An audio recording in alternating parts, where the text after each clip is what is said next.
আল্লাহর প্রশংসা করে করে কোনোদিন শেষ করা যাবে? এজন্য কখনোই যেন অভিযোগ না করি আল্লাহর কাছে, কমপ্লেইন যেন না করি। Instead of complaining we should praise more and more. বেশি বেশি প্রশংসা করতে হবে, অভিযোগ করা যাবে না। অনেকের অনেক দুঃখ, অভিযোগ, জাল্লা আমার এটা দিল না, ওইটা দিল না, আমার পাশে সে বড় হয়ে গেল, ও চাকরি পেয়ে গেল, ও ব্যবসায় উন্নতি করলো, ও ভিসা পাইলো, আমি পাইলাম না। আফসোস, ও আফসোস করতে করতে মরবে, ঠিক কি না? আর প্রশংসা যে করবে তাকে নেয়ামতের বাড়ি ধারা আরো বাড়িয়ে দিবে কে? এজন্য আফসোস করব না প্রশংসা করব, অভিযোগ করব না শুকরিয়া করব। আল্লাহ অনেক দিয়েছে, ঠিক কি না?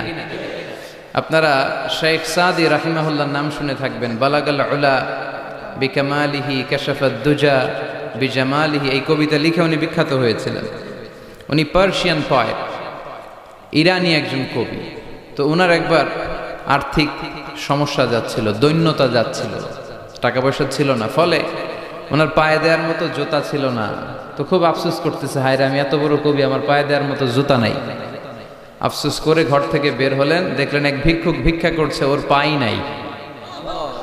কি নাই? আর কবি সাহেবের কি নাই? ওনার জুতা নাই, এজন্য দুঃখ। বের হয়ে দেখে সাইল ভিক্ষুক, ওর পা নাই। এবার উনি সেজদায় পরে আল্লাহর ডেকে বলে, আল্লাহ শুকর আলহামদুলিল্লাহ, অনেক ভালো আছি। শুকর আলহামদুলিল্লাহ, বেশ ভালো আছি, অনেক সুখে আছি। এজন্য সুখ হচ্ছে আলহামদুলিল্লাহর ভিতরে। সুখ আছে কিসের ভিতরে? যে কোনো পরিস্থিতিতে আমরা থাকি না কেন, বিপদে আপদে, সকালে বিকালে, শীতকালে গ্রীষ্মকালে, আমরা কি পড়ব? আলহামদুলিল্লাহ পড়ব। এর কারণ চাহিদার কোনো শেষ নাই। যার আছে যত বেশি, সে চায় তত বেশি। দেখবেন যার সাইকেল আছে ও হুন্ডা চায়, চায় না? আরো নিচ থেকে যদি বলি, যার পা নাই ও চায়, আল্লাহ আমার যদি দুইটা পা থাকতো। কথা বলেন। পা নাই এরকম লোক আছে না এলাকায়? সে হেঁটে যাওয়া লোকদের দিকে তাকিয়ে থাকে, আর তার স্বপ্ন থাকে ওইটাই, আমার যদি পা থাকতো। হেঁটে হেঁটে হেঁটে যারা বাজারে যায়, স্কুলে যায়, কলেজে যায়, ওদের আফসোস যারা সাইকেল চালায় ওদেরকে দেখে, তাই না? সাইকেল থাকলে খুব ভালো হইতো, সাইকেল চড়ে চড়ে বাজারে যেতে পারতাম। সাইকেলওয়ালারও আফসোস আছে, সে আফসোস করে হুন্ডাওয়ালাদের দেখে, মনে মনে ভাবে যদি ভো ভো থাকতো, হ্যাঁ, একেবারে যেতে পারতাম। হুন্ডাওয়ালাদের আফসোস হচ্ছে প্রাইভেট কারওয়ালাদের দেখে, ইস আমার যদি একটা কার থাকতো। যার কার আছে ও আফসোস করে, ইস আমার যদি একটা প্লেন থাকতো। যার প্লেন আছে ও বলে, ইস আমার যদি একটা কপ্টার থাকতো, if I had a copter, আমার যদি একটা হেলিকপ্টার থাকতো, উড়াল মারতাম। কথা বলেন। তাহলে এই চাহিদার, ডিমান্ডের, হিউম্যান ডিমান্ডসের কোনো শেষ আছে? যে এলাকার ছোট্ট মেম্বার, ওই মেম্বার ভাই চায় কি করে চেয়ারম্যান হওয়া যায়। কথা বলেন। যিনি চেয়ারম্যান হয়ে গেলেন, উনি এবার ভাবে কি করে MP, member of the parliament হওয়া যায়, তাই না? আচ্ছা, এমপি যিনি হয়ে গেলেন, উনি আরেকটু উপরে যেতে চায়, ভাবে যদি একটু যদি যাইতে পারি, একটা মন্ত্রণালয় যদি পাইতাম, হ্যাঁ, মিনিস্ট্রি যদি একটা পেতাম, কতই না ভালো হতো। তো মন্ত্রী যিনি হইল, উনি, ওনার অনেক শখ, ইস আর একটা জায়গা বাকি। হ্যাঁ, কি নাম ওইটার? PM, prime minister. কিন্তু এই দেশে অসম্ভব। কথা বলেন। এই দেশে প্রাইম মিনিস্টার হওয়া যাবে? এক দুজন এদের মধ্যে ধাক্কাধাক্কি, এবং ওনাদেরকে মেনে নিতে হবে। আপনি বাঁচেন আর মরেন, ওনারাই প্রাইম মিনিস্টার। কথা বলেন। তাহলে এই কথাগুলো বলার উদ্দেশ্য হচ্ছে, হিউম্যান ডিমান্ডসের কোনো শেষ নাই, আনলিমিটেড হিউম্যান ডিমান্ডস। এজন্য বিশ্বনবী বললেন, লাউ আন্না লিকুল্লি ইবনি আদামা ওয়াদিয়ান মিন যাহাব আহাব্বা আইয়াকুনা লাহু ওয়াদিয়ান ওয়া লা ইয়ামলা আফাহু ইল্লা তুরাব। আল্লাহ বলেন, এই বনি আদমের প্রত্যেককে যদি একটা করে স্বর্ণের পাহাড়ের মালিক বানিয়ে দেয়া হয়। কিসের পাহাড় দেখছেন জীবনে?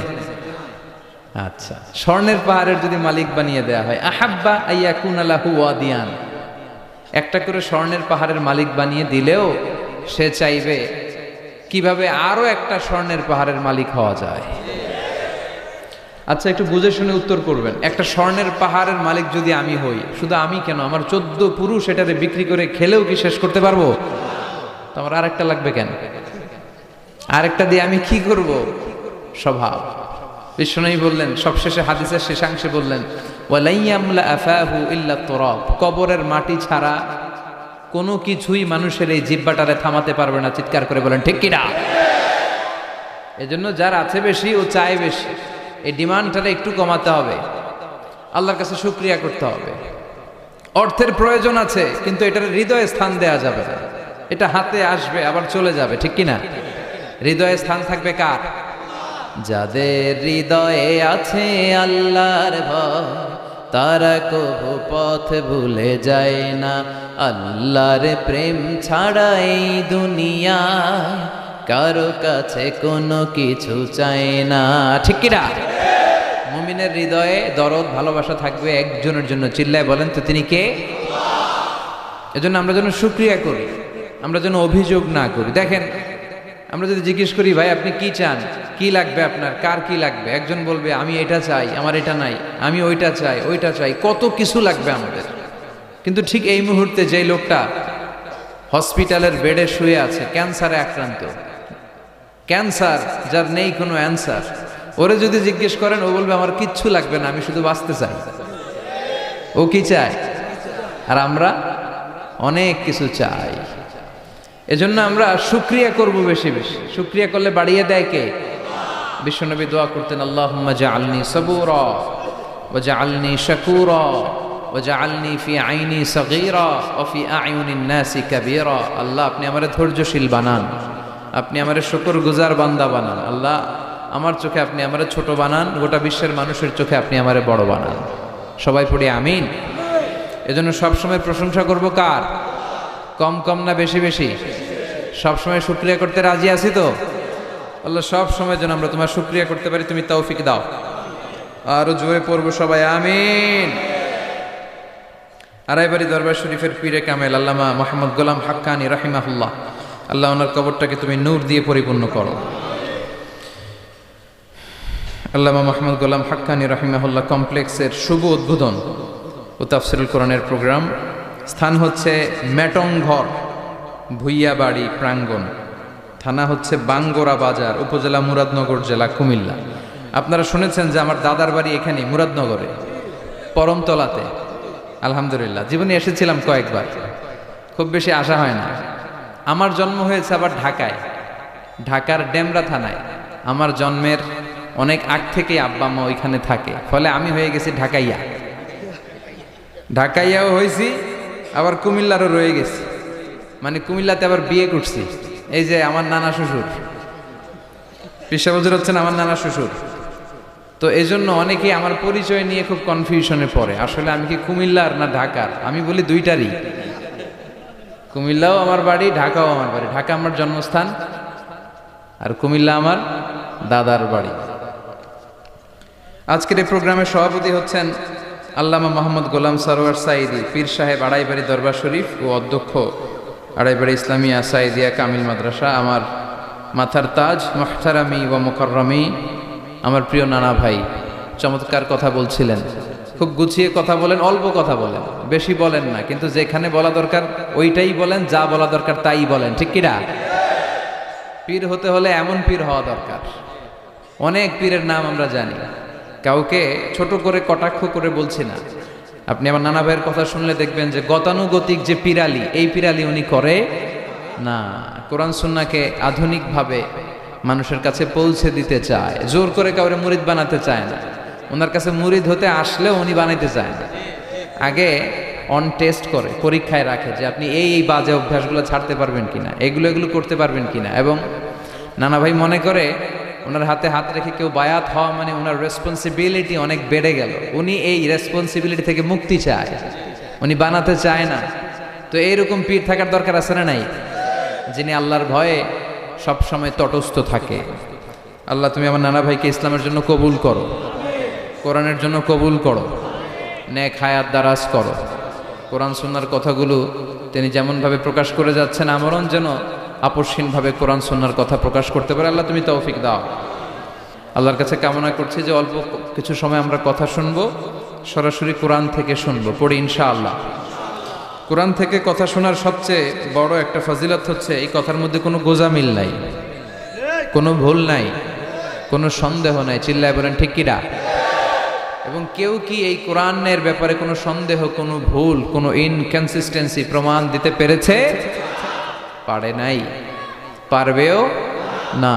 This is the book whereof there is no doubt, no suspicion in it, and a guidance to those who are muttaqin. আল্লাহ বললেন যালিকাল কিতাব লা রাইবা ফি হুদাল লিল মুত্তাকিন। এটা এমন বই যে বইয়ে কোনো ভুল নাই, কোনো সন্দেহ নাই, এবং মুত্তাকিনদের জন্য হেদায়েতের গাইড বুক করে এই বইটারে পাঠালো কে?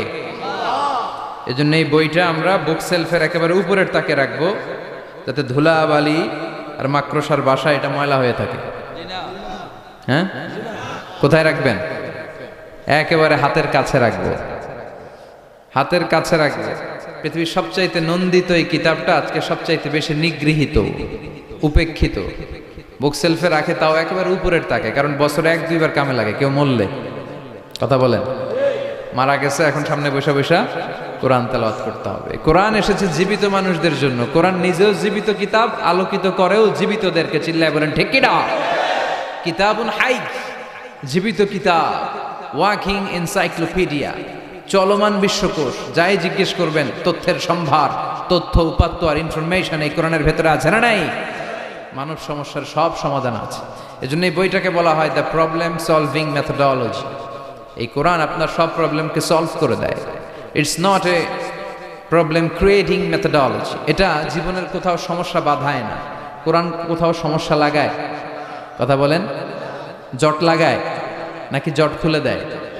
আলহামদুলিল্লাহ পড়েন। এজন্য কোরআনের সাথে যেন আমরা সম্পর্ক বাড়াই। We should increase the attachment with the holy book Quran. যতই সম্পর্ক বাড়াবেন আপনার মর্যাদা বাড়াবে কে? সম্মানিত ভাইরা, খেয়াল করে বুঝবেন, সাইয়েদনা জিবরিল আলাইহিস সালাম এই কোরআন নিয়ে পৃথিবীতে এসেছিল, তাই তিনি হয়েছেন শ্রেষ্ঠতম ফেরেশতা।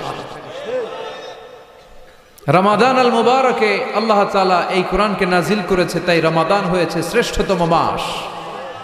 বিশ্বনবীর উপর আল্লাহ তাআলা এই কোরআন নাজিল করেছেন, তাই তিনি হয়েছেন বিশ্বনবী।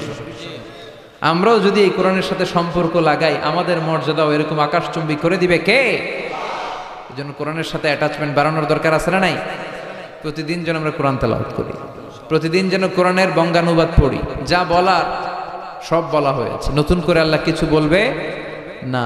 এজন্য কোরআন থেকে নূর নিয়ে যেন আমরা নিজেদেরকে আলোকিত করি। কোরআনের একটা নাম হচ্ছে নূর, একটা নাম কি? লিতুখরিজান নাস মিনাজ যুলুমাতি ইলান নূর। এই কোরআনকে আমি পাঠিয়েছি অন্ধকারাচ্ছন্ন মানুষগুলোকে আলোর পথে নিয়ে যাবার জন্য। কোরআন মানুষকে আলোকিত করে, কোরআন মানুষকে জাহালাত বা অন্ধকার শিক্ষা দেয় না। এজন্য আসুন কোরআনের সাথে সম্পর্ক বাড়াই এবং নিজেদেরকে আলোকিত করি। আর এই কোরআনের যেখান দিয়েই আমরা কথা শুনি না কেন, সেটা নাই, লা তুহসা আজাইবুহু ওয়ালা তাবলা গরাইবুহু ফিহি মাসাবিহুল হুদা ওয়া মানারুল হিকমা। কোরআনের আশ্চর্যান্বিতার কোনো শেষ নাই, কোনো শেষ নাই। যতই পড়বেন ততই আশ্চর্য হবেন। সুবহানাল্লাহ পড়বেন না? ওয়ালা তাবলা গরাইবুহু, এটা কখনো পুরাতন হবে না, জীর্ণ শীর্ণ হবে না। সূরা ফাতিহা যারা আমরা পড়েছি লক্ষ লক্ষ বার, যাদের বয়স 50 কিংবা 60, কত লক্ষ বার সূরা ফাতিহা পড়েছি, কোনো হিসাব আছে? তারপরেও কোনোদিন কি মনে হয়েছে যে সূরা ফাতিহাটা পুরান পুরান লাগে? 60 বছর ধরে সূরা ফাতিহা দিয়ে শুরু করছি নামাজ, কালকে থেকে কুল হুয়াল্লাহ দিয়ে শুরু করব, এরকম কেউ বলে? কোরআন পুরান লাগে? চির নতুন, এভারগ্রিন, সবুজ, চির সবুজ, চির নতুন। এটা কখনো পুরাতন হয় না। ফিহি মাসাবিহুল হুদা, কোরআনে আছে হেদায়েতের মশাল। ও মানারুল হিকমা, আর কোরআন হচ্ছে বিজ্ঞানের সুউচ্চ মিনার। কোরআনের ভিতরে বিজ্ঞানের তথ্য উপাত্ত আছে না নাই? আপনি কোরআনে বর্ণিত cosmic symbols, natural phenomena, scientific indications গুলো যদি পড়েন আপনি অবাক হবেন, কপাল ঘষে ঘষে আল্লাহর সিজদা দিবেন, ঠিক কি না? এজন্য আসুন কোরআনের সাথে সম্পর্ক বাড়াই। প্রতিদিন কোরআন পড়ব, ধীরস্থির ভাবে পড়ব। ওয়ারাত্তিলিল কুরআনা তারতিলা। আনাস রাদিয়াল্লাহু তাআলা আনহুকে জিজ্ঞেস করা হলো, আনাস, আল্লাহ রাসূলের কাইফা কানা কিরাআতু রাসূলিল্লাহ, আল্লাহ রাসূলের কিরাত কেমন ছিল? তিনি বললেন কানাত মাদ্দান, আল্লাহ রাসূল সাল্লাল্লাহু আলাইহি ওয়াসাল্লাম টেনে টেনে তেলাওয়াত করতেন, টেনে টেনে তেলাওয়াত করতেন। এই যে একটু আগে তেলাওয়াত হচ্ছিল সূরাতুল মুলকের, কত সুন্দর টেনে টেনে সে পড়েছে। এইভাবে বিষ্ণু ইসা ইসলাম টেনে টেনে পড়তেন। উম্মে সালামা রাদিয়াল্লাহু তাআলা আনহাকে জিজ্ঞেস করা হলো, কাইফা কানাত কিরাআতু রাসূলিল্লাহ ইয়া উম্মুনা, ইয়া উম্মানা, আমাদের মাতা, আমাদের প্রিয় নবীর তেলাওয়াত কেমন ছিল? উম্মে সালামা বললেন, কানা রাসূলুল্লাহ ইয়াকাত্তিউ বাইনা কিরাআতিহি আয়াতান আয়া। আল্লাহ রাসূল সাল্লাল্লাহু আলাইহি ওয়াসাল্লাম এক আয়াত করে থেমে থেমে কোরআন তেলাওয়াত করতেন। পড়েন সুবহানাল্লাহ। এক আয়াত পড়তেন, থামতেন, আবার আরেক আয়াত শুরু করতেন, আবার আরেকটা আয়াত পড়তেন, আবার থামতেন, আরেক আয়াত শুরু করতেন। প্রতিটা অক্ষর, প্রতিটা উচ্চারণ কেটে কেটে দেখা যেত, বোঝা যেত। চিল্লায় পড়েন আল্লাহু আকবার। আর আমাদের তেলাওয়াতের কি অবস্থা? তারাবির নামাজের কি অবস্থা? আমাদের মেটন ঘরের কি অবস্থা? জাপানের বুলেট ট্রেন ফেল, ঠিক কিনা? কোন দিক দিয়ে আযাবের আয়াত যায়, কোন দিক দিয়ে জান্নাতের আয়াত যায়, কোন দিক দিয়ে সূরা ইয়াসিন গেল, কোন দিক দিয়ে আর রহমান গেল, কোথায় সূরা ইউসুফ গেল, কেউই টের পায় না। রুব্বা কারিলিল কুরআন ওয়াল কুরআনু ইয়ালআনহু। কোরআনের অনেক কারি আছে, তেলাওয়াতকারী আছে, আবৃত্তিকারী আছে, যাদেরকে কোরআন রহমত, মার্সি এন্ড ব্লেসিংস না দিয়ে গজব দেয়, লাআনত দেয়। আল্লাহ ওই ধরনের তেলাওয়াত থেকে তুমি আমাদের বাঁচাও। প্রচারের স্বার্থে চ্যানেলটি সাবস্ক্রাইব করুন। নতুন ভিডিও পেতে বেল বাটনে ক্লিক করুন।